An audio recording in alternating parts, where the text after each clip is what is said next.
Well, hello there, Applebiteys. This is your Applebite, Raphael Tavares, talking to you from Anime NYC. And we're here talking to our friend, Brian David Judkins. And what booth are you from? I have a company called Ukiyo-pop. We're at booth 1745. We do Japanese prints based on contemporary stuff like comics and movies and manga and stuff like that. But we found something out, us here at the Bitten Apple. Well, at least me. I love my D&D and stuff like that. And we found out that our friend here has something else he's been working on. Can you tell us about that? Yes. You wouldn't know this if you see me in person, but I'm actually also a voice actor. And we have a show called Encounter Party, which is an adventure podcast using the rules of Dungeons & Dragons to use improvisation and storytelling to tell an adventure. We are a professionally produced program, so we have professional voice actors and comedians from all across the country, Chicago, New York, and LA, and we have professional music, music composition and editing and stuff like that too. So if you're into D&D, you like something adventure-y, we're a heavily edited podcast, so it's not a big 4-hour extravaganza. Episodes are about 50 minutes long, so easily bite-sized chunks. And the whole first season is available for consumption now anywhere you get your podcasts. Well, there you have it. You got to check this out. This looks great. It's called Encounter Party. And how did this all come to happen?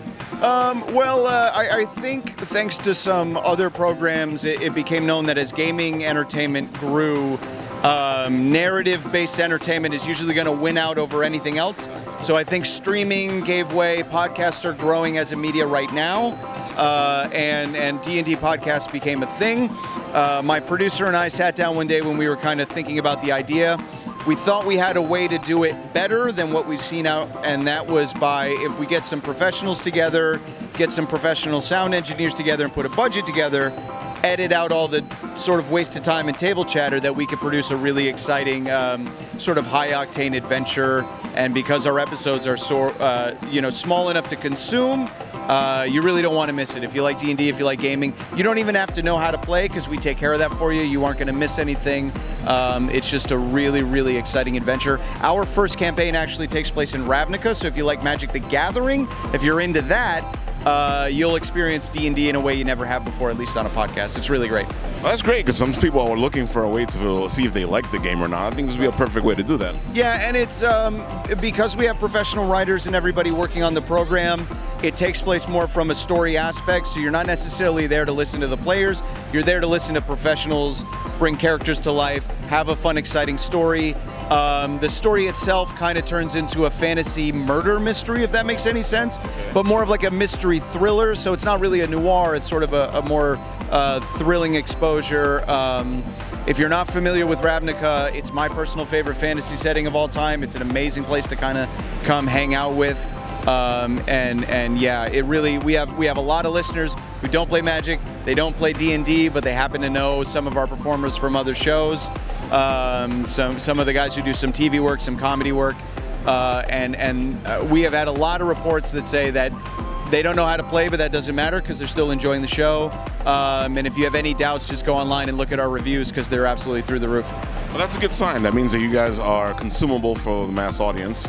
And, maybe some of those people out there who want to see some fantasy stuff, and just enjoy a game. Because I love the more role-playing aspect of all these games. And that's where I've always liked to go, which is to play the game out and role-play it out. So, because I just really like that, and doing the voices and changing things around. It's always been fun to me.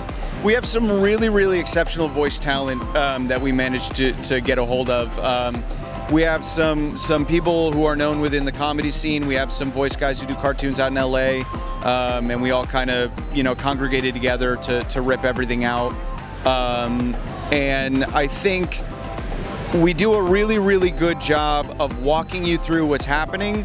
So because everybody is such an experienced player, the decisions are very deliberate and very practical.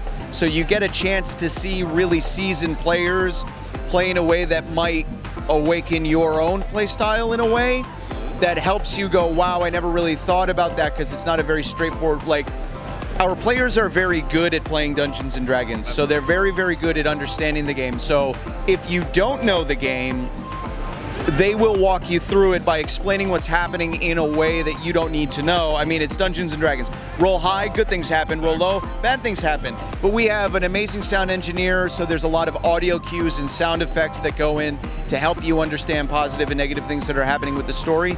And if you are into D&D, which most of our audience is, the show, because of the players are experienced as they are, you very quickly understand a sort of higher end level of play that kind of breaks norms, and you get to see people really understand their spell books, their abilities, and use them in very clever ways. It's good. That all sounds great. Now let them know where they can find this incredible thing, because I want to check it out. Absolutely. So we are available anywhere you can get your podcasts. So Apple Podcasts, Spotify, there are a lot of other ones. I only know that one. Podchaser, I think, is another one. So anywhere you can download podcasts, you can do it. You can also listen to it directly off the website at encounterparty.com. There is a ton of information on there to help you guys get started, as such as an explanation of the campaign. You get to meet some of the characters and the cast members. There's a lot of other projects in the works involving that stuff. And like I said, the whole first arc of the campaign, you can go binge it right now with 17 episodes. And if you want something else, we did a 3-part mini one-shot campaign at Gen Con this year live. So if you want something small and consumable, that is a hilarious like costume party heist episode that we did with a couple of fun characters, just to get people involved if they want to jump into anywhere. Well, there you have it. Check out Encounter Party and let us know what you think.